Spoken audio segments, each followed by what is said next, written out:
C'est bon, vas-y. Alors, Erev Tov. Donc le cours ce soir, il est Refoua Shlema de Bracha Odeya Bat Shoshana Laura.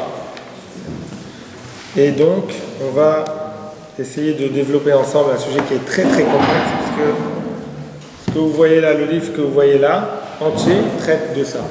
Entier. Donc, évidemment, en 1 heure, on ne pourra pas traiter totalement le sujet. Et on ne traite jamais totalement en fait ce sujet, c'est un sujet extrêmement complexe. On va essayer de sortir au moins une chose claire et que vous puissiez repartir avec cette chose claire. Donc si ce n'est pas assez clair, n'hésitez pas à demander. Alors est-ce que vous avez déjà entendu parler de la phrase Akol Bidei Shamayim? Est-ce que vous avez déjà entendu cette phrase? Akol Bidei Shamayim, ça veut dire quoi? Vous savez le traduire? Akol Bidei Shamayim. Akol Bidei Shamayim. Tout vient des mains, Bidei Shamayim. Des cieux, du ciel, d'Hachem. Tout vient de Dieu. Vous êtes d'accord avec cette phrase? Vous pouvez répondre d'accord, pas d'avis. D'accord, pas d'accord? Vous avez déjà entendu ça, c'est une phrase connue dans le judaïsme. Akol Bidei Shamayim. Tout vient de Dieu. C'est vrai? C'est pas vrai? Vous le voyez tout le temps? Non? Moyen? Ouais? Bon, Akol Bidei Shamayim, mais il y a des exceptions. Alors moi la question que j'ai posée dans le titre, c'est si Akol Bidei Shamayim, c'est une question classique, hein, on n'a rien inventé, une question très classique, si tout vient de Dieu, alors d'un autre côté on sait aussi qu'il faut faire les choses, on ne nous demande pas de rester à la maison et d'attendre la fin du monde, ou la fin de notre vie, on a des choses à faire. Mais si tout vient de Dieu, alors qu'est-ce que j'ai à faire? Ça vient de Dieu. Donc par exemple, allez, on prend un sujet qui touche absolument personne, comme ça on est sûr que toute ressemblance pour une personne existante ou morte serait fortuite. Si quelqu'un recherche son mazal, il dit Akol Bidei Shamayim. En plus, il y a même écrit un autre passage qui dit que Hachem, ouais, depuis qu'il a fini la création du monde, c'était un boulot compliqué. Maintenant, qu'est-ce qu'il fait? Il est Mezavek Zivugim. Il organise les mariages. Bon, alors s'il organise, je reste chez moi devant. Alors maintenant, il faut se réactualiser. Je reste chez moi devant Casa del Papel, de la Papel. Ouais, c'est ça, de la Papel, del Papel, del Papel. Bon, la Casa. Je reste chez moi tranquille et bah, Dieu est mes avec Zivugim, ça a l'air compliqué, donc il se gérera. Je sais pas, je vais commander une pizza, le livreur ça va être, je sais pas, il va gérer. Rien n'est trop compliqué pour Dieu, vous êtes d'accord? Donc si Akol Bidei Shamayim, bon, alors je reste à la maison, je suis tranquille, je peux tout gérer de la maison. Même tout le côté pognon, tout le côté argent, bah, j'ai pas besoin d'aller faire des études, j'ai pas besoin d'aller travailler. Évidemment, c'est ridicule, hein, on est d'accord, c'est ridicule, on sait très bien que non seulement il faut le faire, mais que c'est important de le faire et que la Torah nous demande de le faire. Donc la question qui se pose, c'est comment on fait coïncider ces deux choses-là ensemble. Alors pour préciser la question, je vais expliquer d'abord quelles sont les deux exceptions à Akol Bidei Shamayim. Quand je dis exception, il y a deux catégories d'exceptions dans Akol Bidei Shamayim. Donc la première, elle est très connue, Akol Bidei Shamayim, Chut, Mirat Shamayim. Akol Bidei Shamayim, ça c'est dans la Gemara. Akol Bidei Shamayim, tout vient de Dieu, Chut, à part une chose, Mirat Shamayim, à part la crainte de Dieu. Ça veut dire quoi, à part la crainte de Dieu? Tout ce qui est dépendant de mon libre arbitre, ça vient pas de Dieu. Je peux pas dire, ah j'ai fauté, j'ai mangé du porc, Akol Bidei Shamayim. Non, non. Si tu as mangé du porc, c'est parce que tu avais envie et que tu en as mangé. Tu as un libre arbitre, donc quand tu fais quelque chose de bien, tu es récompensé. Quand tu fais quelque chose de pas bien, tu es puni. En tout cas, il y a des conséquences à nos actes. C'est le principe, un des principes de la foi juive, que Sachar ve'onesh, qu'il y a des récompenses et des punitions, enfin des conséquences à nos actes. Tout ça ne peut exister que parce qu'il y a un libre arbitre. Et donc, ce libre arbitre-là, c'est une des exceptions de Akol Bidei Shamayim. Tout vient de Dieu, à part quoi? À part ton libre arbitre. D'ailleurs, il y a un rave, je l'avais dit déjà la dernière fois, il y a un rave, je crois que c'était le 3e rabbi de Lubavitch, qui avait répondu joliment à cette question. Vous connaissez le paradoxe très connu. Dieu peut tout faire? Dieu peut tout faire? Ouais? Est-ce que Dieu peut tout faire? Peut tout faire ou pas? Ouais? Peut tout faire. Alors est-ce qu'il peut créer une pierre tellement lourde qu'il ne pourra pas la soulever? Oui? Ah bah alors il ne pourra pas la soulever, donc il ne peut pas tout faire. Ah, il ne peut pas la créer, donc il ne peut pas tout faire. Bon, c'est un paradoxe connu. Et il y a quelqu'un qui s'est amusé à poser cette question. C'est une arnaque, mais il s'est amusé à poser cette question. Le troisième rabbi de Lubavitch, il a dit oui, il peut.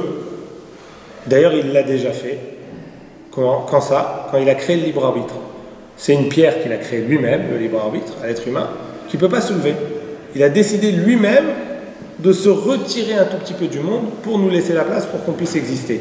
C'est l'existence même du libre arbitre. Et donc c'est la première exception. À Kol Bidei Shamayim, Chutz Miyirat Shamayim. Dieu n'interfère pas dans notre libre arbitre. Alors on avait dit la dernière fois, il y a un point de libre arbitre, comme il explique le Rav Dessler, Nekudat Aprira. Il y a une échelle dans laquelle notre libre arbitre il s'opère. Au-dessus, on n'a pas de libre arbitre, donc Dieu est entièrement là, en dessous aussi.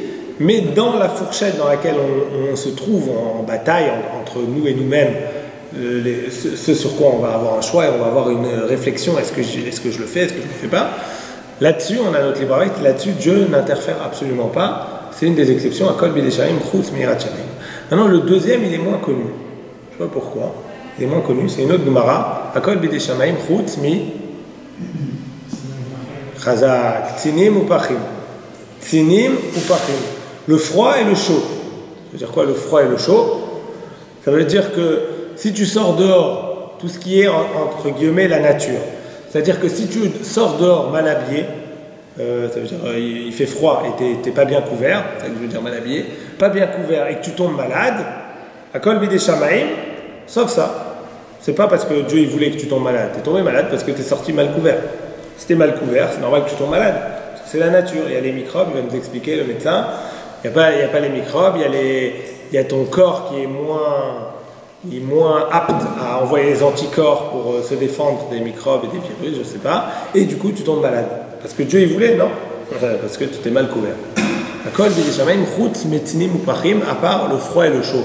Si tu prends un marteau et que tu te tapes sur le doigt et que tu saignes, tu saignes parce que tu t'es tapé sur le doigt, pas parce que Dieu il voulait que tu saignes. Si tu saignes, si tu tapes sur le doigt, c'est normal que tu saignes, c'est la nature. Ah, mais d'un autre côté, Dieu il gère tout.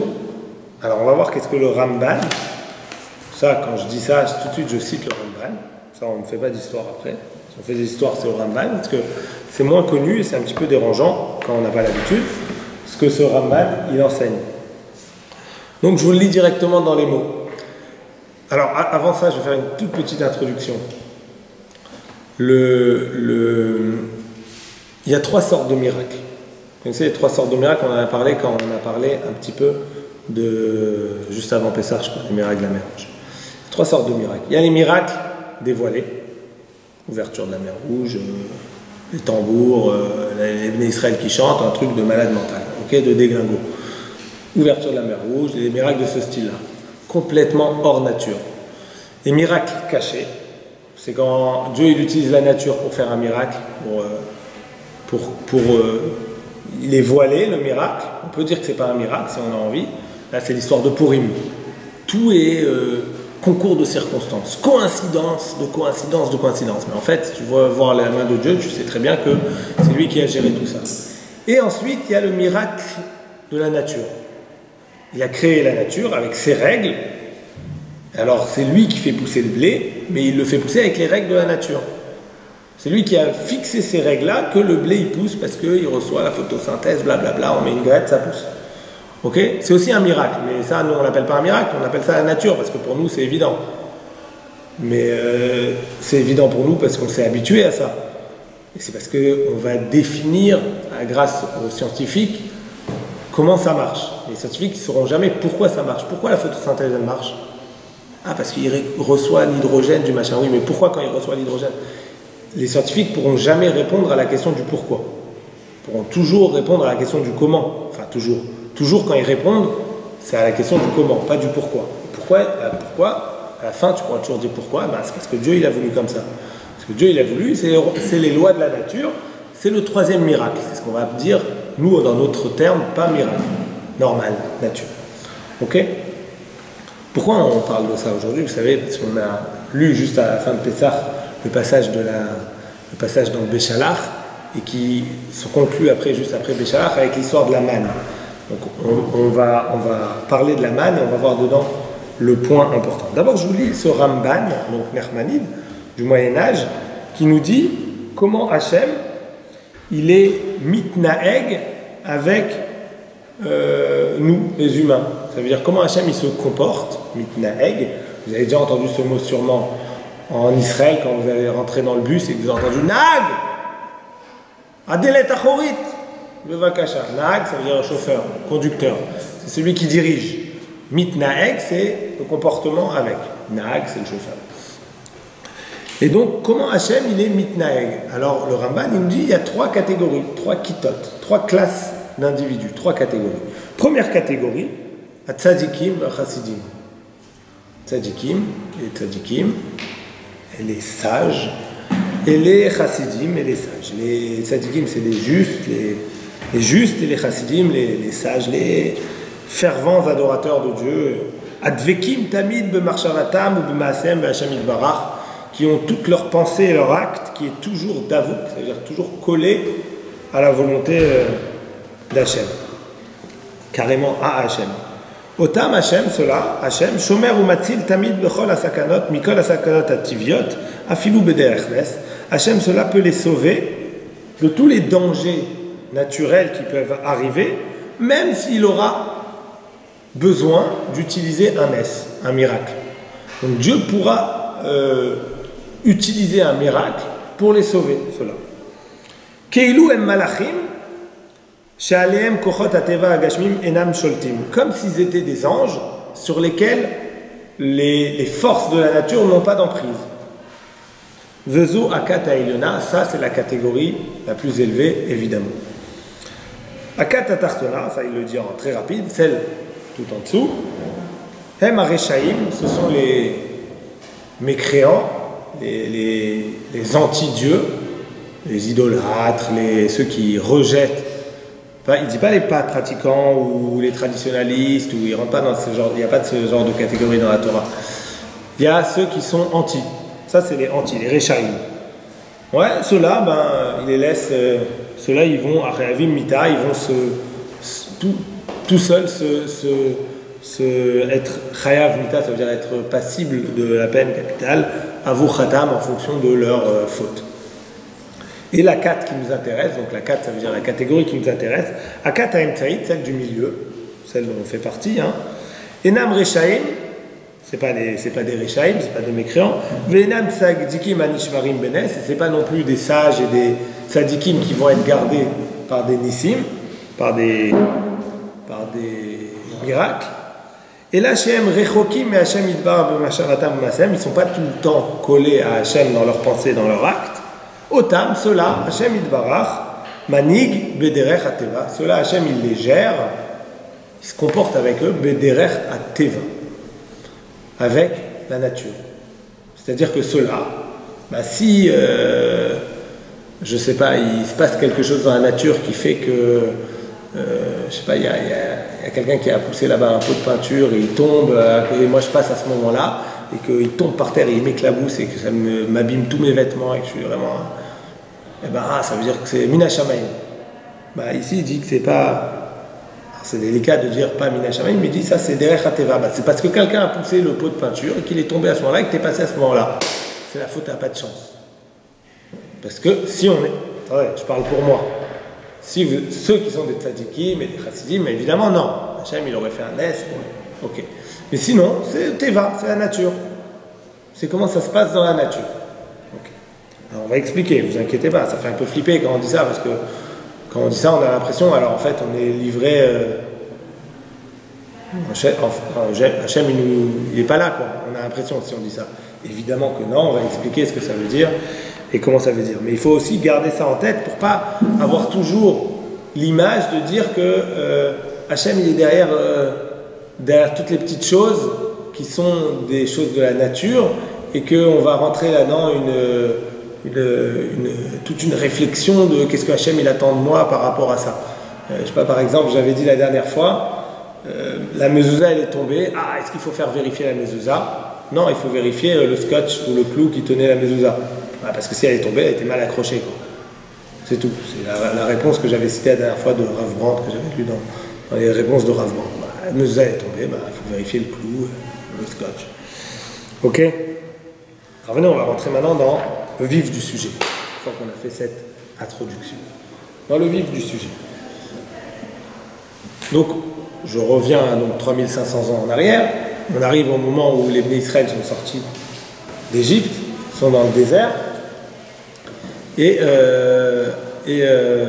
seconde. Il faut que je te fasse le code. Viens. Non, c'est pas qu'il ne marche pas, c'est que je te fais le code. Je l'ai changé parce que mes enfants ils l'ont cramé.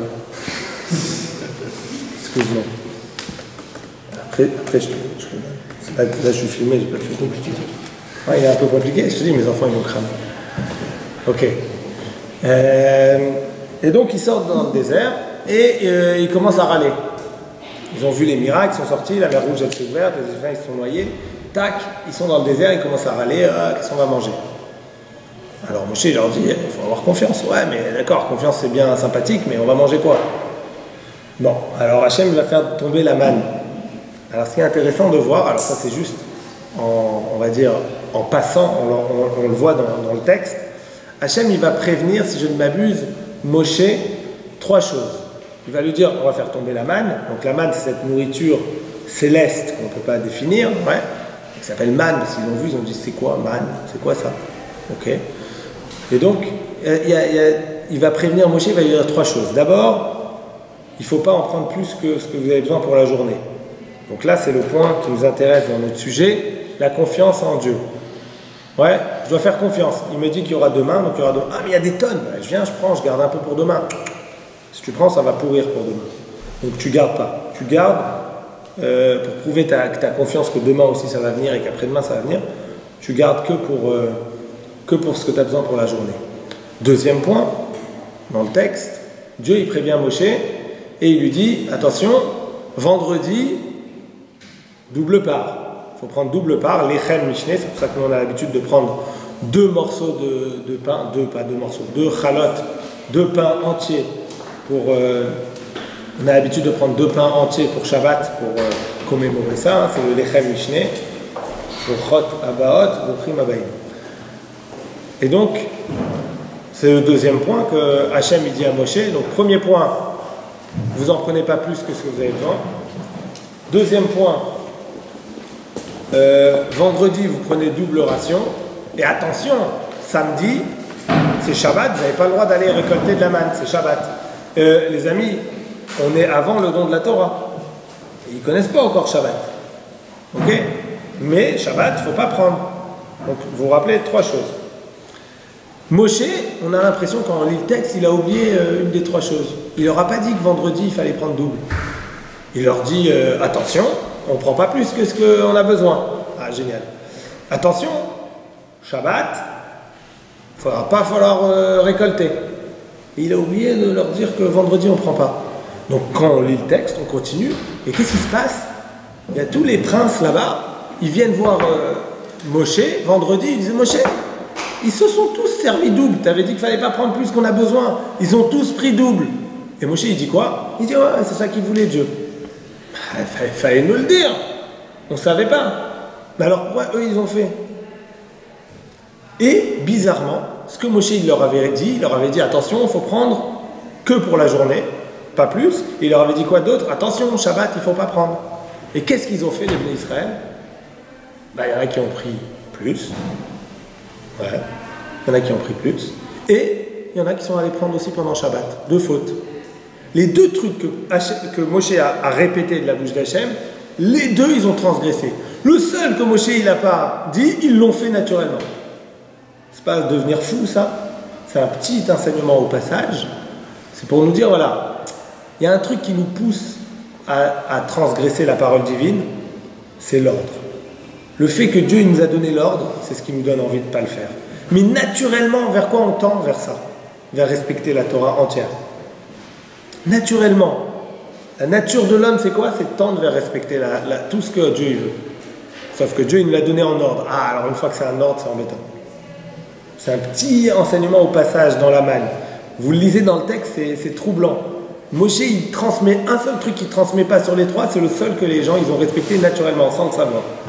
Les 2 qu'il a dit, non, il ne faut pas faire, il y en a qui ont transgressé. Et donc, c'est ça l'enseignement de la manne, c'est que on prend que la partie qu'on a besoin, il ne faut pas prendre plus, il faut avoir confiance que demain il y aura aussi.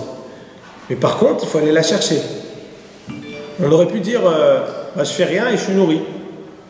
Dieu, il aurait pu direct rentrer les acides aminés et tous les trucs qu'il faut pour le corps.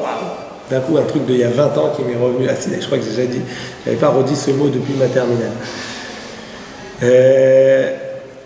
On aurait pu dire comme ça. Pourquoi je dois aller me forcer d'aller chercher un truc qui ne ressemble pas vraiment à une nourriture et manger voilà. La question, elle se pose sur plein de moments dans la Torah. Plein de moments même des gens qui sont dans la catégorie qu'on a dit, des tzadikim. Par exemple, un que vous connaissez, vous avez déjà entendu parler de notre papa Jacob. Yaakov de son nom juif. Yaakov, le troisième des patriarches.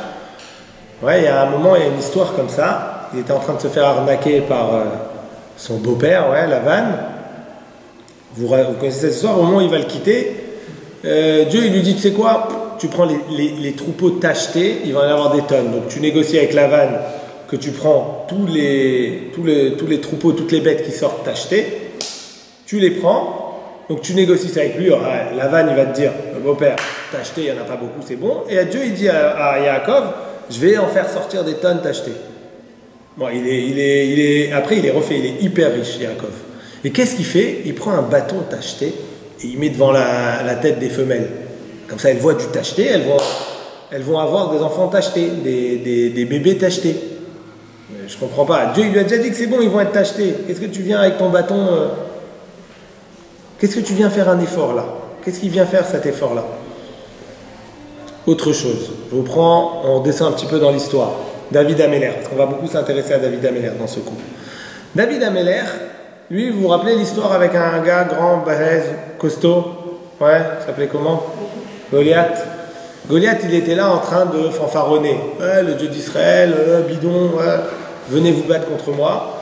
Tous les bénis Israël, tout le monde flippe, personne ne veut y aller. David, le petit David, qui jouait la harpe là pour le roi, il dit, moi j'y vais, moi t'inquiète pas, je gère. Il dit, bon, ok, allez, on n'a pas le choix de toute façon, tu y vas. Comment il y va? Il prend sa fronde et un petit bâton.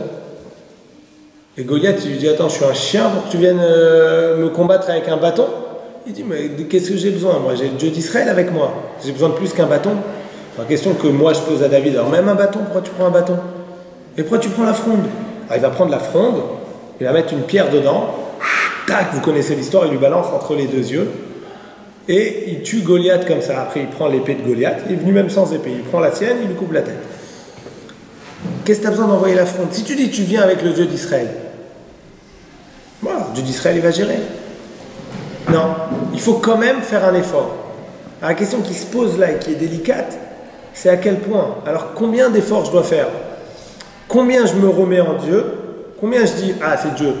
Et combien je dois faire d'efforts? Peut-être que David aurait dû faire un effort un peu plus grand que ça, venir avec une épée, une armure quand même.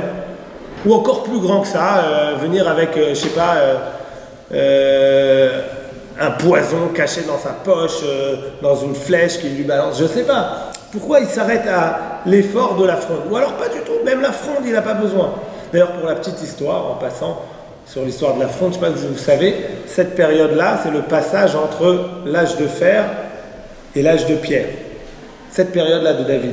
Juste avant, c'était l'âge de pierre, un livre d'histoire, et après on passe à l'âge de fer. On commence à travailler les métaux, on fait des métaux en fer, des outils, pardon, en fer. Et pour la petite histoire, il y a un midrash qui raconte, c'est un enseignement comme ça, qui peut être une vraie histoire ou un enseignement, qui raconte que dans les sphères supérieures, il y a eu une discussion entre le fer et la pierre à ce moment-là. Pourquoi? Parce que Goliath, c'était pas un enfant de cœur, il avait un casque. D'où la pierre de David, elle va tuer Goliath. Il a un casque, ça s'arrête sur le casque de Goliath. Tu balances une pierre, il y a un casque. L'œil, bon, l'œil il n'est pas couvert, mais tout le reste, regardez les armures de l'époque, était couvert.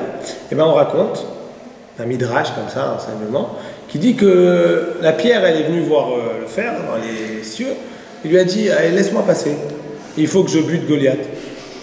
Et le fer, il a dit, d'où je te laisse passer? Moi je suis plus fort que toi, d'où je te laisse passer? Je suis du fer, qu'est-ce que c'est? Ça y est, ton âge est révolu, l'âge de pierre, on passe à l'âge de fer là, l'ami. D'où je te laisse passer? Il dit, allez, il faut que je bute Goliath, laisse-moi passer. Il lui dit, non, qu'est-ce que tu proposes en échange? Alors on raconte que la pierre, elle lui a dit, allez, j'ai un super cadeau à te faire et tu me laisses passer. Quel cadeau? Jusqu'à maintenant, comme c'était l'âge de pierre, comment on faisait la Brit Mila? Avec une pierre bien aiguisée. Et on raconte que Moshe Rabbeinu, etc. Ouais, la Brit Mila, c'est la circoncision. Ils aiguisaient bien les pierres. Et on fait la Brit Mila à la pierre. C'est ça qu'on avait comme outil. Il lui dit, tu sais quoi, tu me laisses passer. À partir de maintenant, je te laisse la place pour toutes les Brit Milot qui arrivent. Toutes les circoncisions, c'est le fer qui aura le mérite de couper. Il dit, allez, bon, d'accord, je te laisse passer. C'est comme ça qu'on a tué Goliath. Bam, il est mort, et depuis, on fait toutes les Brit Mila avec le fer. C'est pour en passant, parce qu'on parlait de David et Goliath. Et donc, la question que moi je vous pose, c'est, on dit David, ok, allez, David, il s'est battu avec Goliath, il est venu juste avec un bâton, la fronde et tout. Alors, même ça, pourquoi? Jusqu'où alors? Jusqu'où on doit mettre la limite? Et nous, au 21e siècle, on doit faire un effort. On ne peut pas dire, je vais aux examens, allez, c'est Dieu qui va gérer. Alors on sait que nous, on gère les efforts, Dieu, il gère les résultats. Ok, alors s'il gère les résultats, bah, je vais aux examens et on verra bien. Si Dieu il veut que je devienne médecin, je deviendrai médecin. S'il ne veut pas, bah, je ne deviendrai pas. Ouais, mais d'un autre côté, il faut bosser. Et même Dieu, il nous dit, il faut que tu bosses. Si tu veux avoir tes examens, il faut que tu bosses. Oui, mais alors combien il faut que je bosse? C'est lui qui gère de toute façon. Alors, comment j'arrive à savoir jusqu'où je mets mes efforts? Et c'est ça qui est très important de savoir, pour savoir jusqu'où on met nos efforts. Alors pour ça, pour comprendre jusqu'où il faut mettre nos efforts, on va rentrer dans l'histoire de 4 rois d'Israël, en fait de Judée, pas d'Israël. Le premier, il est d'Israël. Ensuite, ils sont de Judée, les rois de Judée, qui ont eu 4 comportements différents qu'on va voir ensemble dans le texte. Rapidement, hein, je vous assure. C'est intéressant de voir dans le texte. Je vais vous raconter rapidement les histoires de chacun de ces 4 rois. Et comment eux, ils ont mis leurs efforts, jusqu'à quel niveau ils ont décidé qu'il fallait qu'ils mettent des efforts. Ces 4 rois, c'est les 4 grands rois. Alors, je dis d'Israël, hein, mais je veux dire de Judée. Pourquoi je dis de Judée? Vous savez, je pense que tout le monde doit savoir que le royaume d'Israël a été créé. Il y a eu le premier roi, Shaoul.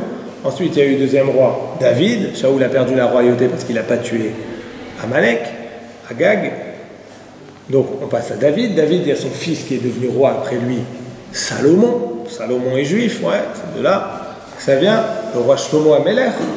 Et ensuite, il y a eu une scission dans le royaume d'Israël entre le nord du pays avec 10 tribus qui se sont installées au nord et qui se sont installées avec un autre roi, pas légitime. Ils ont créé un autre État. Et 2 tribus et demie, Yehuda et Binyamin, qui sont restés au sud et qui se sont installés, dans le sud du pays. Ça s'est appelé le royaume de Judée. Donc il y a eu 2 royaumes, le royaume d'Israël au nord, qui n'était pas légitime, et le royaume de Judée au sud. Et nous, on vient de ce royaume-là, parce que Judée, c'est de là que vient juif. Et nous, on est descendants de ces 2 tribus qui sont restées. Beaucoup d'historiens disent qu'on descend même des 10 autres tribus, parce que beaucoup des gens qui voulaient rester pratiquants, parce que ce qu'ils ont imposé dans le royaume du Nord, au moment où il y a une scission, c'est l'idolâtrie. Ouais, avec le roi connu qui a fait cette scission, Yerovam ben Nevat, qui est resté, voilà, les Rechaïm dont on parlait, ces genres de ce niveau-là, qui ont fait fauter tout le peuple, qui ont créé des petits temples lunés de poche là-bas sur place pour pas que les gens y viennent jusqu'à Jérusalem, parce que Jérusalem était dans le domaine, dans le royaume de Judée. Bon, bref, on va pas rentrer dans l'histoire en tout cas. Donc le premier roi dont on va parler, ça va être David, roi des 2 royaumes, il y a réunis, il n'y avait pas encore eu de scission. Puis après, il y a eu beaucoup de rois très mauvais dans le royaume d'Israël du Nord, j'en parle même pas, mais même dans le royaume du Sud, dans le royaume de Judée, il y a eu beaucoup de rois qui n'étaient pas à la hauteur d'être des rois d'Israël. Des rois du peuple d'Israël, je ne dis pas du royaume d'Israël, du royaume de Judée, du peuple d'Israël. Ils n'étaient pas à la hauteur, il y avait 4 rois exceptionnels, il y a eu David, et ensuite il y a eu 3 rois du royaume de Judée qui étaient exceptionnels, il y avait Asa, son fils Yoshaphat, et après encore un descendant qui s'appelle Chizkiyahu Amelech, Ézéchias, je crois en français. Ouais, vous avez visité son tunnel si vous êtes allé à Ir David à côté du Kotel. Je raconterai très brièvement cette histoire. Ok? Donc ces 4 rois, ils ont eu 4 comportements vis-à-vis de leur confiance en Dieu qui ont été différents. On va essayer de voir un peu chacun comment ils se sont comportés. Le premier, c'est David. Donc on a dit déjà par rapport à Goliath comment il s'est comporté. Mais voyons comment il s'est comporté après. Dans une autre histoire, il y a les Pélishtim qui sont venus et ils ont rasé son camp. Avant qu'il devienne roi, il n'était pas encore roi, il était poursuivi par Shaoul, par le roi d'avant, l'histoire, bon, on ne va pas rentrer dans l'histoire juive encore, Et en tout cas, c'est un livre intéressant que je vous conseille, qui est très, très sympathique, qui s'appelle la Bible. Tout ça, c'est relaté dedans. Ok? C'est vendu pour pas cher. On peut même vous le débrouiller ici. Ok? Donc, il était avec 600 guerriers et il s'enfuyait comme ça. Il avait 600 guerriers. Et donc, avec leurs femmes et leurs familles, etc., il avait un camp mobile comme ça. Et à un moment, ils sont venus pendant que les gars n'étaient pas là et ils ont kidnappé toutes les femmes du camp. Et donc, David, il questionne Dieu, il lui demande comme ça. Erdof, Oive, Vasigam, c'est dans Tehilim, il pose la question d'ailleurs. Dans Shmuel Aleph, Lamed, Yudzaïn, pour ceux qui veulent vérifier. Ouais. Et Dieu, il lui dit, ouais, vas-y, tu vas gérer la guerre, il n'y a pas de problème. Tu vas y aller, tu vas gagner. Ok. Donc, David, il y va. Donc, il a interrogé Dieu, donc ça va, il est en confiance. Il y va. Et ensuite, dans les versets, il y a écrit Ada Erev, les Machorat. Bon, bref, on fait une déduction du verset. On comprend qu'il a combattu pendant 2 jours, et une nuit. La question qui se pose, c'est comment il a combattu la nuit. Alors, on ne peut pas combattre la nuit, il ne fait pas jour. Tu ne peux pas combattre. Eh bien, on raconte qu'il a prié Dieu pour avoir un miracle et dit regarde, on a besoin de se les finir. Alors, on les a bien commencés, mais il faut les terminer. Dieu, il a dit bon, t'inquiète, je gère. Et il a allumé la nuit, il a allumé avec des éclairs et tout, il faisait comme jour. Donc ils les ont butés pendant 2 jours et une nuit, ils se sont combattus. Et donc il a demandé à Dieu d'allumer, Dieu il a allumé la lumière, c'est facile pour Dieu d'allumer la lumière, et il les a butés, avec 400 guerriers sur les 600, il y en a 200 qui sont restés. Bon, il faut lire, vous lisez dans le livre. Ok, la question qui se pose, c'est si il parle avec Dieu direct, et qu'il lui dit, allume-moi la lumière en plein milieu de la nuit. Il ne peut pas dire, bon vas-y, gère-moi les ennemis, bute-les. Il peut dire ça aussi. Mais qu'est-ce qu'il a dit? Il a dit, non, moi je vais les buter, c'est bon. Juste tu m'allumes la lumière et moi je me les fais avec. Et ça a marché. Et c'est un bon comportement. C'est bizarre. Soit tu mets ta confiance en Dieu, tu dis, vas-y, Dieu, tu t'en occupes, tac, ils vont tous mourir, c'est bon. Est-ce qu'il y a quelque chose qui est limité pour Dieu? Non, il peut les faire mourir. D'ailleurs, c'est ce qu'on va voir dans les prochains rois. Dans le roi d'après, on va voir Asa, le roi Asa. Vous avez été entendu parler du roi Asa? Non, Asa, le roi d'Israël. Charlemagne, vous avez entendu parler? Et Asa, non. Aïe. J'aime bien vous embêter avec ça. Mais il n'y a pas longtemps, moi je connaissais Charlemagne et pas Asa non plus. Pas très grave. Mais je vous invite vraiment à lire dans la Bible. Donc le roi Asa, lui, il a eu une autre histoire. Ouais. Lui, il a dit comme ça à Dieu. Asa ve'amar en bi koach la'arok ba'em ela'ani rodef otam va'ataose. Lui, il a dit à Dieu, moi, j'ai pas la force de me battre comme David. Moi, j'ai la force, tu sais quoi, de leur courir après. Lui, il y a eu une guerre, il y a des gens qui se sont enfuis, et il dit à Dieu, je dois les poursuivre, ouais, poursuis-les. Et pas besoin de te battre avec eux. Lui, il dit, moi, j'ai pas la force de me battre contre eux comme David. David, il s'est battu, il est fort et tout. Mais moi, je peux les poursuivre. Ok. Dieu, il dit, c'est bon, poursuis. Il les a poursuivis, les mecs, ils sont tombés devant un ravin et tac, ils sont jetés parce qu'il les poursuivait. Il n'a même pas eu à se battre, même pas une épée tirée, les mecs ils sont tous morts. C'est comme ça qu'il a gagné la guerre à ça. Ah, c'est plus nickel que David. Dieu il a géré là, tac, tout le monde. Ok. Yoshaphat, son fils, lui aussi, on raconte de Yoshaphat que c'était le plus grand roi de Judée. Il a fait ce qui était bon aux yeux de l'Éternel. Il a détruit toutes les idoles qui étaient restées du temps de son père. C'était un grand roi, Yoshaphat. Vous avez entendu parler de Yoshaphat? Josaphat en français. Ouais. Yoshaphat, comment il a fait lui? Il a dit comme ça. Ahmad Yoshaphat s'est tenu debout, Amar, il a dit Ani enbi koach lo la'arog que David Amelech. Moi, j'ai pas la force de tuer, de me battre comme David Amelech. Velo lirdof comme Moravi Amelech Asa, et ni de poursuivre comme mon père, le roi Asa. Et là, Ani Omer Shira Vata aussi. Il dit moi, qu'est-ce que je peux faire? Je peux chanter une chanson. Ani Omer Shira, moi je chante. On fait un Hallel, on réunit tout le monde à la synagogue, on va chanter avec les guerriers. Pas besoin de sortir les armes, on les laisse dans l'armurerie. On chante. Vata aussi, et toi tu gères la guerre. Ok. Dieu il a dit ok. C'est passé avec ceux-là, ceux qui se sont attaqués à Yoshaphat. Il y a eu une panique dans le camp, ils ont cru qu'ils arrivaient, ils se sont trompés, ils se sont embrouillés, c'est raconté tout ça dans la Bible, ils sont sortis avec leurs épées, ils étaient mal organisés, ils se sont entretués sans faire exprès tous. Paf! Toute la guerre gagnée, lui il était en train de chanter. Yoshaphat. Ah, il gère encore mieux là, Dieu. Même pas eu besoin de les poursuivre. Et là, le top du top, c'est Chizkiyahu Amelech, Ézéchias. Chizkiyahu Amelech, alors pour la petite histoire, où on en est, ça dépend où on en est dans le temps aussi.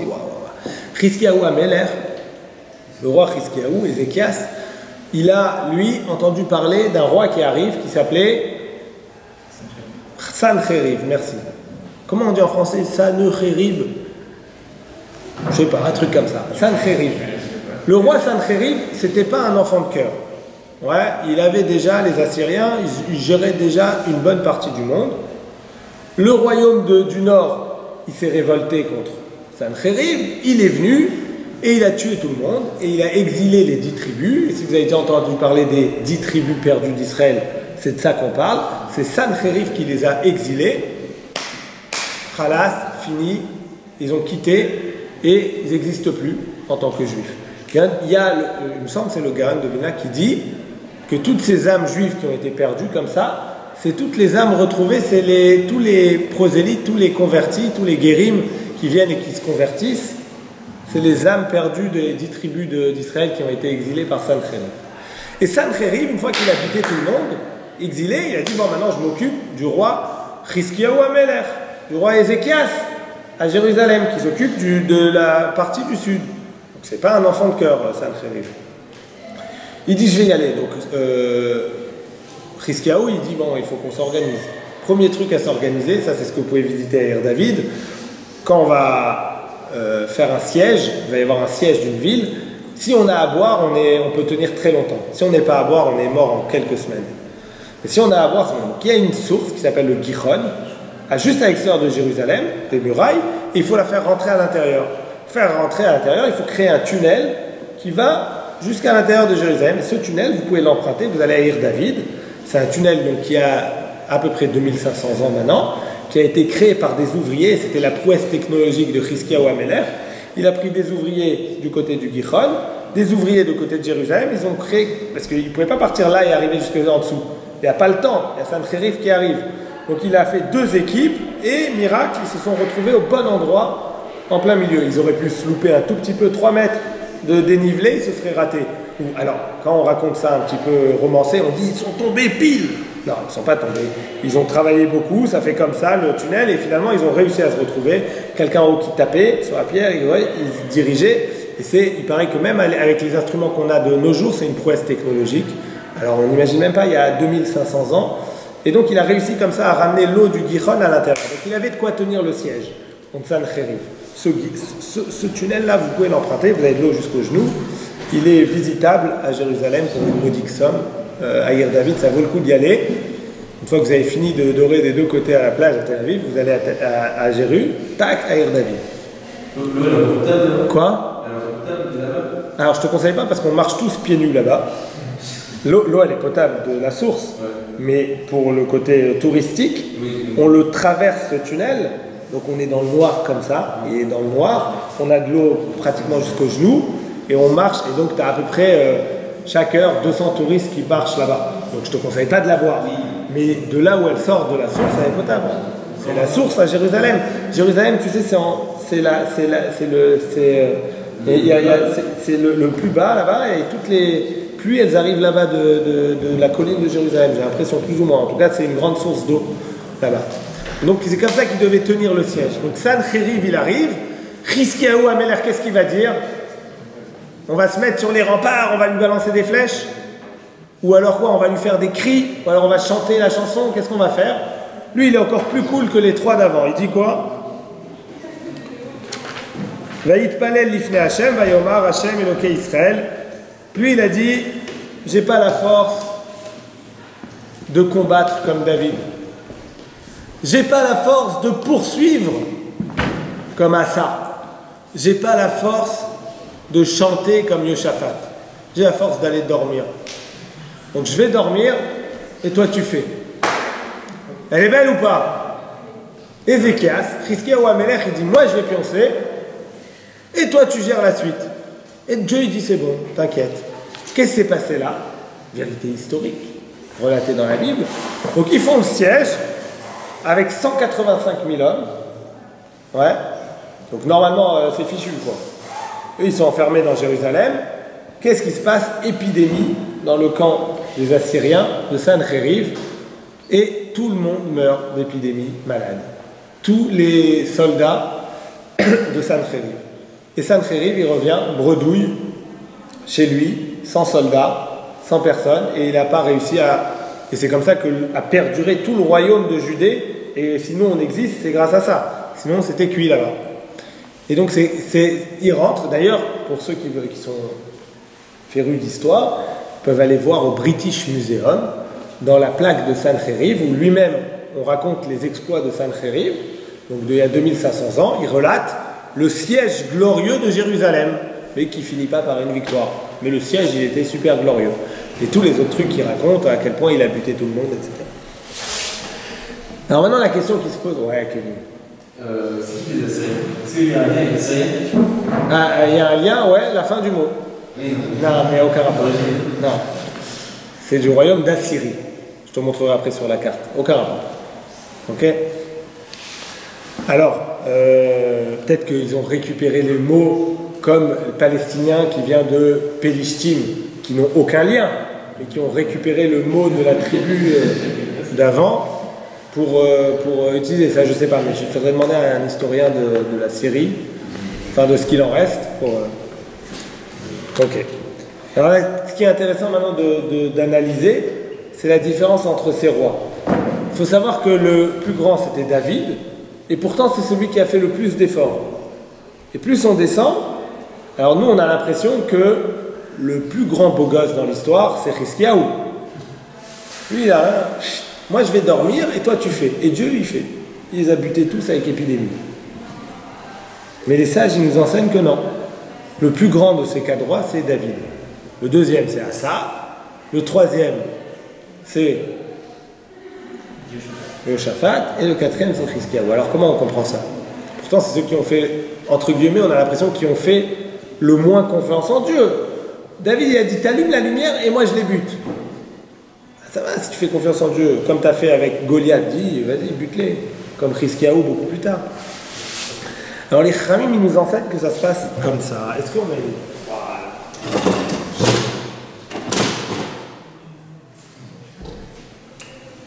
En fait, je sais pas pourquoi j'ai besoin du tableau, mais ça fait sympa. En fait, c'est hyper simple. Ça se passe comme ça chez McDonald's. C'est une frise. C'est une... comment ça s'appelle? Parabole inversée.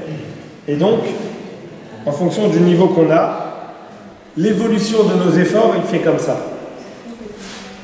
Plus on a confiance en Dieu, moins on a besoin de faire d'efforts. Jusqu'à un point ici, qui est le point qu'on va appeler de la émouna totale, où on a confiance en Dieu, où on a conscience de la présence de Dieu totalement. Et à partir de là, et c'est là qu'il est Hiskiaou Améler, il ne fait aucun effort, ça repart dans l'autre sens. Et là, ça repart qu'il faut refaire des efforts pour cacher la main de Dieu. Et je vais m'expliquer. Oula. J'ai tout cassé.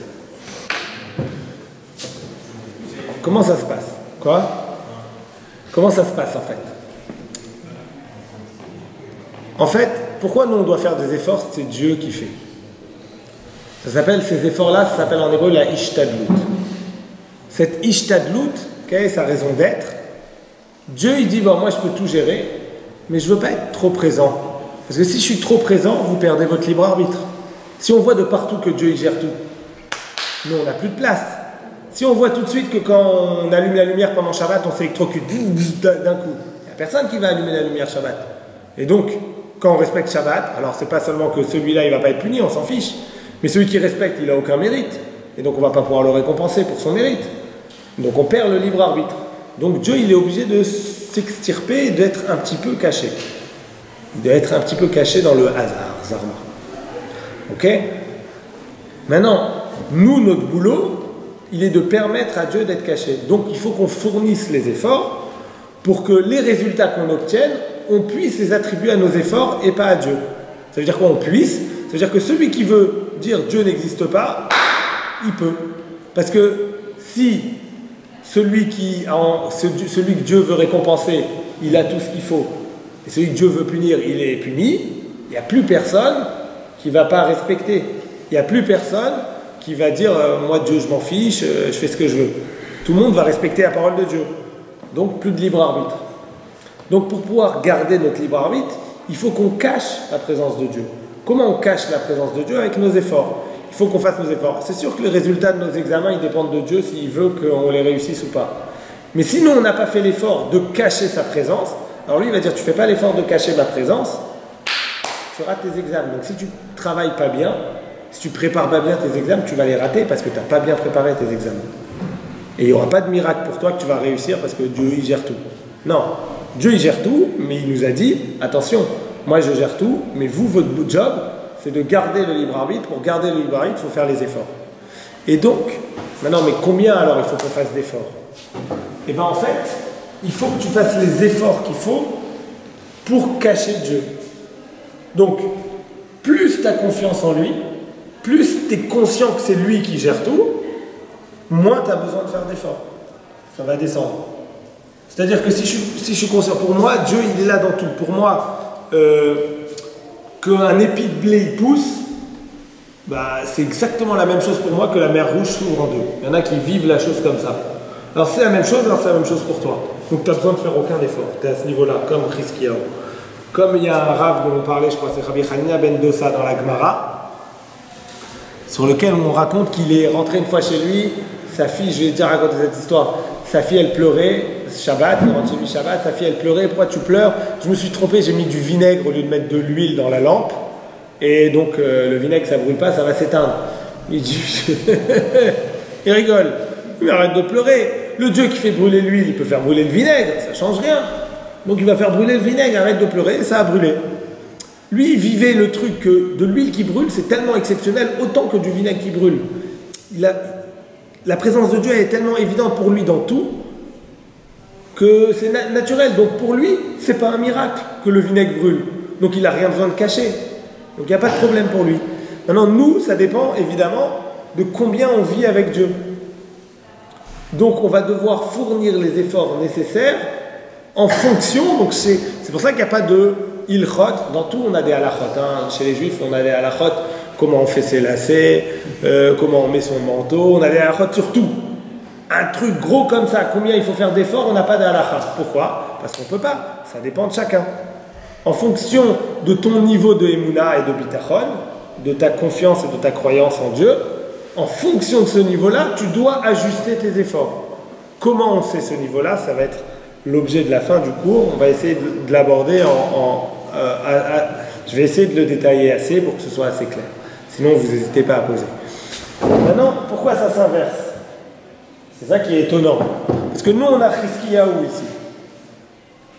Alors, on ne comprend pas. On a l'impression, non, voilà, si David c'est le plus grand de tous, ben, il allait faire comme Chizkiyahu. Vous savez, gère la guerre. Qu'est-ce que j'ai besoin d'aller la gérer, moi? Gère-la. Yaakov. Pourquoi il a besoin d'aller montrer son bâton tacheté pour que les vaches, toutes les femelles, elles aient des enfants tachetés? Montre rien. Dieu, il t'a dit que ça sera tacheté. Ça sera tacheté. Qu'est-ce que tu as besoin d'aller faire un effort là-bas avec ton bâton? Tout, on ne comprend pas. Si on est conscient de la puissance de Dieu totale, comme Yaakov, comme les Tadikim, rien besoin de faire. Eh non. Et Khamim nous enseigne qu'une fois qu'on est arrivé là, ça s'inverse. Pour deux raisons, ça s'inverse. Première raison, ça va s'inverser. Donc, le premier, là, c'est Chizkiyahu, il est pile au milieu. Et après, ça monte avec Yoshaphat. Yoshaphat, il va déjà chanter une shira. Et on va prendre direct le top. David Améler. Lui, il est conscient totalement que Dieu, il est là. Alors, pourquoi il est allé se battre? Pourquoi il est allé se battre? Parce que lui, il se dit comme ça. Maintenant, s'il y a un miracle trop dévoilé, totalement dévoilé, c'est pas seulement sur moi que ça implique sur tous les gens qui vont voir. Ouais, donc il faut que je cache le miracle aux yeux de tout le monde. Si je commence à me battre avec mon armée, je cache un peu le miracle aux yeux de tout le monde. Ah, alors pourquoi les autres, ils ne l'ont pas fait aussi? Parce que les autres, ils n'ont pas le niveau de David Améler. Les autres, ils se disent comme ça. Les autres droites, ils se disent, si je combats, je me mets en danger. Moi, je suis convaincu à 100% que c'est Dieu. Il n'y a pas de problème. Mais si je commence, moi, à faire un effort, je risque de commencer à penser que je suis un peu pour quelque chose. Je me mets en danger. Ma foi, elle est totale, mais elle n'est pas totale sûre sur le long terme. Je risque de me mettre en danger dans ma foi si je commence à combattre et de dire un verset très connu de la Torah, Kochi ve'otsem yadi, asali et achaï lazé. Je risque de me dire quand tout va bien dans ma vie, je dis Kochi ve'otsem yadi, c'est ma force qui m'a amené ça. Quand je suis très riche, je risque de me dire ça. Si je commence à combattre, Rizkiyahu il se dit moi je vais dormir. Si je commence à faire le moins de trucs, ma foi elle est totale.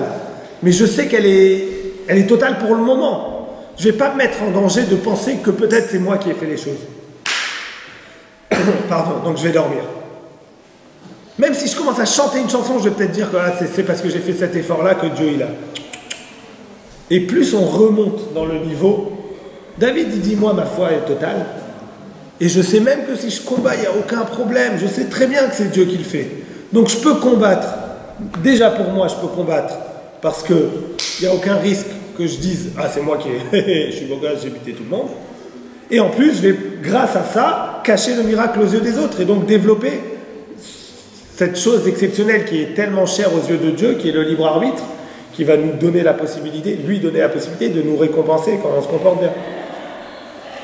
Et donc, on comprend le mécanisme que plus le tzaddik, après, il se développe dans sa émouna et qu'il est convaincu, il est total dedans, plus il va se dire, je peux commencer à reprendre à faire des efforts. Mais attention, c'est dangereux. Il faut savoir chacun son niveau. Et c'est dangereux dans les deux sens. Et Chachamim, il nous explique que celui qui se trouve là,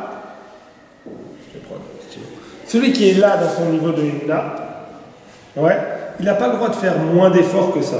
Il n'a pas le droit de faire les efforts de celui qui est là.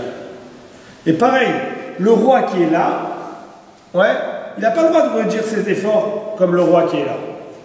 Pourquoi? Alors, celui-là on va l'expliquer de ce côté. C'est bizarre parce qu'on pourrait se dire, c'est ça qu'on entend souvent, que celui qui est là, eh ben, réduis tes efforts, fais confiance à Dieu.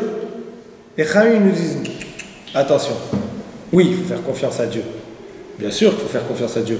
Mais il ne faut pas croire qu'on est plus que ce qu'on est. Sinon, tu te mets en danger. Prenons un exemple. Le gars, il travaille, il ouvre son commerce, il ouvre pas Shabbat, évidemment, il ouvre 5 jours dans la semaine. Lundi au vendredi.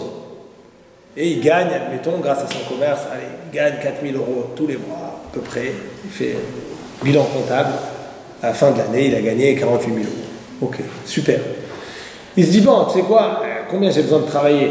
J'ai qu'à fermer une journée et consacrer cette journée à aller aider une association, machin. De toutes les façons, les résultats, c'est Dieu. Donc, qu'est-ce que j'ai besoin de faire les efforts d'ouvrir aussi le lundi? J'ouvre à partir de mardi. Il a le droit de faire ça, lui, et de dire, moi, je fais confiance à Dieu. De toute façon, les résultats, c'est Dieu. Et je pousse le bouchon. J'ai qu'à ouvrir que le mercredi. Et j'ouvre le mercredi entre midi et 2, juste. On a le droit de faire ça ou pas? De réduire les efforts? Ça dépend ce qu'il attend lui. La même somme. Moi, je gagne 48 000 € par mois. Les 48 000 €, ils ne sont pas par an. Ils ne sont pas en fonction de combien je travaille.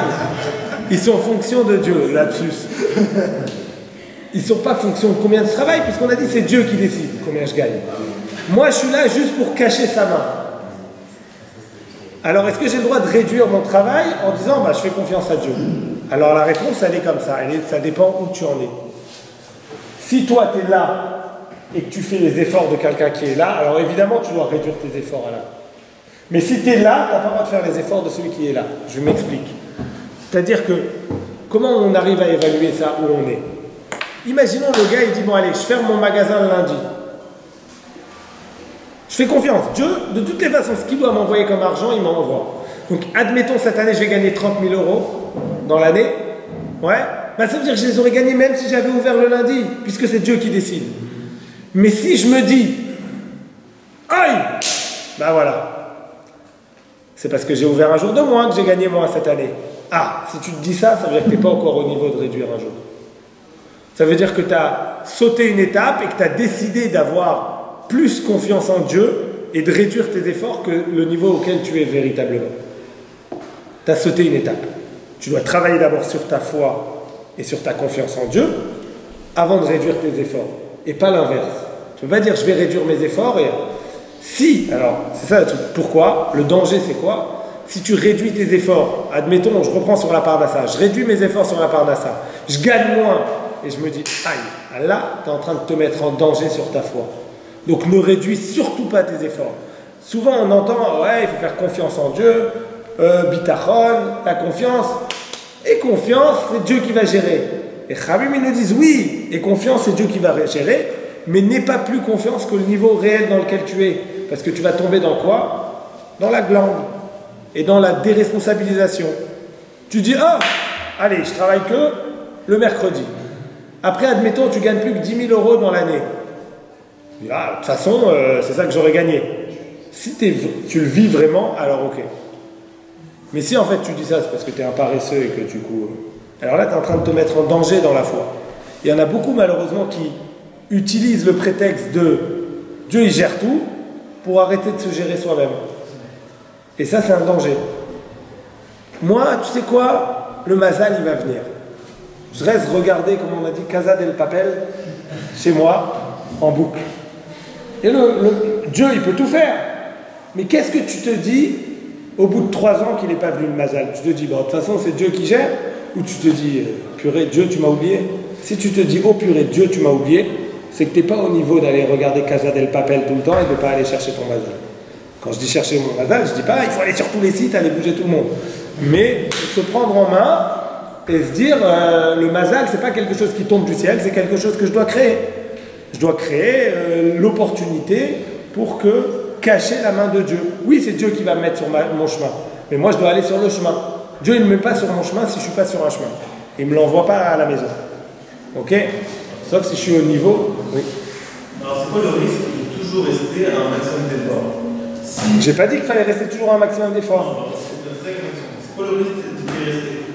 Si au final je bosse au maximum, on dirait 5 jours par semaine, le maximum c'est 7. Ouais. Non, ceux qui peuvent bosser Shabbat. Moi je bosse Shabbat.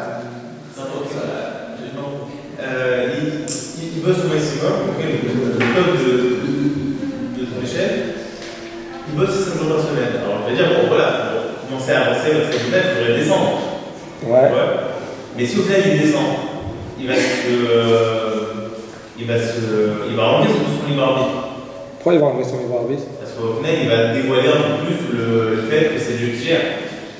Ça, tu as le droit de le faire si tu as déjà dévoilé ça. C'est-à-dire que si toi, tu es au niveau, tu le vis vraiment que de toute façon, c'est Dieu qui gère.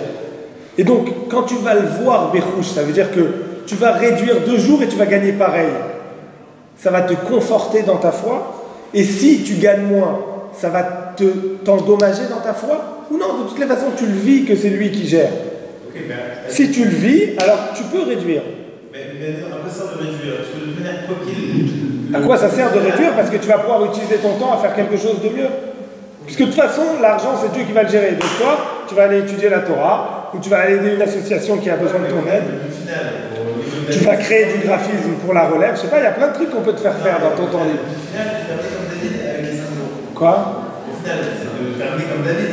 Alors, je sais pas si le but c'est d'arriver là. Ouais. En tout cas, si toi tu dis les efforts qu'il fait là David, c'est les mêmes que nous hier, donc on a qu'à sauter là. Ça marche pas. Tu vas faire plus dans maximum d'efforts si tu es avant la... Oui, mais le truc, c'est il faut passer par ces étapes pour pouvoir arriver là. Le but, c'est d'arriver là. Donc le but, c'est de suivre toutes ces étapes. Donc il faut que tu passes toutes les étapes par réduire totalement tes efforts. Je te dis à quel point il y a un Rav qui a réduit ses efforts. Un truc assez récent. Il a dit, moi, je ne suis pas au niveau, comme Chizkiyahu, de rien faire et de dire la parnassa, elle va arriver de Dieu. Je fais un truc qui va me prendre 3 minutes par mois. Je vais acheter un billet de loterie. Il faisait ça. Une fois par mois, il achetait un billet de loterie, il gagnait ce qu'il fallait pour le mois. Elle est belle ou pas? Il avait besoin de faire ce petit effort. Il a passé toutes les étapes avant. Après, je ne sais pas s'il a dépassé, je ne sais pas si les étapes de ce côté, elles sont vraiment adaptées à notre époque. Mais c'est pour comprendre le concept. Le concept, il est de s'en remettre à Dieu et de dire, de toutes les façons, moi, je suis responsable que des efforts, pas des résultats. Mais vraiment, entre nous, on ne le vit pas. Entre nous, on ne le vit pas tous, ça. Pas totalement. Si on bosse moins et qu'on gagne moins, on va se dire, ah, dommage, j'aurais dû bosser plus. Donc, nous, à notre époque, c'est uniquement la première partie de la cour. Je ne veux pas dire ça parce que je ne connais pas tout le monde ici. Mais pour moi, disons que pour le moment, je me mets comme étape ici. Une fois que j'arriverai, peut-être je me dis, allez, je me lance dans la suite. Ok? Est-ce qu'il y a des questions? Ouais. Ah, très bonne question, qui demanderait au moins à peu près 1 heure de réponse. La réponse totale, elle est oui. La question, c'est est-ce que prier, c'est une partie de la Ishtadlut? Prier, ça veut dire... alors, prier, c'est long. Rien que d'expliquer ce que ça veut dire prier, c'est compliqué. Prier, ça veut dire se travailler pour prendre conscience que c'est Dieu qui est responsable de tout. C'est ça qu'on fait dans la prière. Dieu, s'il te plaît, envoie-moi la réfoua. Qu'est-ce que je travaille là-dessus? Je travaille sur moi-même pour prendre conscience que qui c'est qui amène la réfoua? La guérison, c'est Dieu. Ok? Prier, c'est une super forme de Ishtadlut et c'est une des plus belles formes de Ishtadlut parce que c'est la forme la plus spirituelle de Ishtadlut, de l'effort. Mais prier ne suffit pas. C'est-à-dire que, sauf pour certaines personnes qui sont au niveau, mais imaginons tu as prié pour gagner au loto. Allez, un exemple qui existe que personne ne fait. Ok? Tu as prié pour gagner au loto. Ouais? Et que tu ne gagnes pas. Est-ce que tu te dis, ouais, Dieu, tu m'as oublié, ou tu te dis, purée, j'aurais dû aller acheter un billet de loto quand même. Ah ben, il faut quand même jouer. Donc, prier, c'est bien, mais il y a quand même un effort, parce qu'on n'en est pas encore au niveau, parce qu'on aurait pu dire, théoriquement, que Dieu, il peut gérer même ce problème-là. Tu vas trouver le billet de loto dans la rue. Et tu veux gagner au loto, tout est de Dieu, bah, tu le trouveras dans la rue et tu gagneras. Ah, mais ça, on ne le vit pas trop, on se dit, il faut au moins acheter. Donc il y a quand même, on est tous, je pense ici, je ne connais pas tout le monde, mais s'il y a des tzadikim nistarim, ça veut dire des tzadikim cachés, je leur demande juste de rester nistarim. Et voilà, ça veut dire, il y aura, je pense, à notre niveau, toujours un point d'effort matériel qu'il faudra au minimum faire. Ok? Sur ce, je vous souhaite, ouais. Pourquoi Hachem nous demande de cacher sa présence, alors que justement, dans un juif, c'est de la dévoiler. Non. Alors, il y a une partie où il nous demande de cacher sa présence et de la dévoiler dans nos actes. Il ne veut pas qu'on dévoile. Il n'a pas besoin de nous pour dévoiler sa présence. Il sait très bien le faire au moment de la mer Rouge. Il veut que nous, on dévoile sa présence dans nos actes. C'est-à-dire qu'il veut qu'on montre à tout le monde qu'on vit, qu'il existe, sans qu'il soit dévoilé. Tu vois ce que je veux dire? C'est-à-dire qu'il veut qu'on montre que par notre libre arbitre, on a fait le choix de montrer qu'il est là. Mais par notre libre arbitre. Pas par magie, mais vers la Teva. Pas par miracle. Ça, il peut faire ça, il n'a pas besoin de nous. Tu comprends la différence? D'autres questions? Il y a des trucs qui n'étaient pas clairs? Ouais. La première partie de la coupe, je la comprends. Mais la deuxième, pourquoi ça remonte enfin, là, les regarde, je vais te le faire comme ça. Là, c'est la Emouna. C'est la courbe de la Emouna. Plus j'avance là, plus c'est de la Emouna et du bitachon. Je peux te mettre même bitachon. Bitachon. Ok? Emouna et bitachon, ça c'est la courbe. Et ça, c'est des efforts. Ok?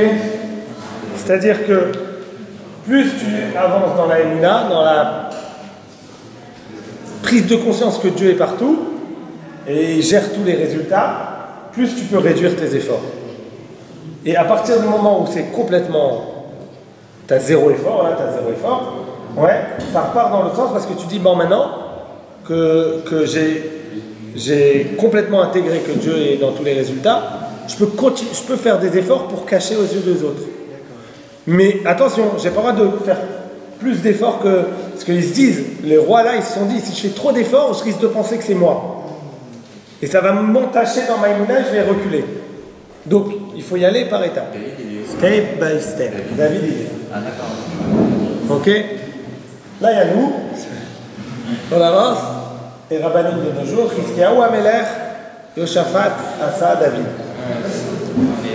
Sur ce, je vous souhaite, Bezrat Hashem, de réussir à atteindre très rapidement la prise de conscience que les résultats sont entre les mains de Dieu et uniquement de Dieu. Sur ce, bonne semaine.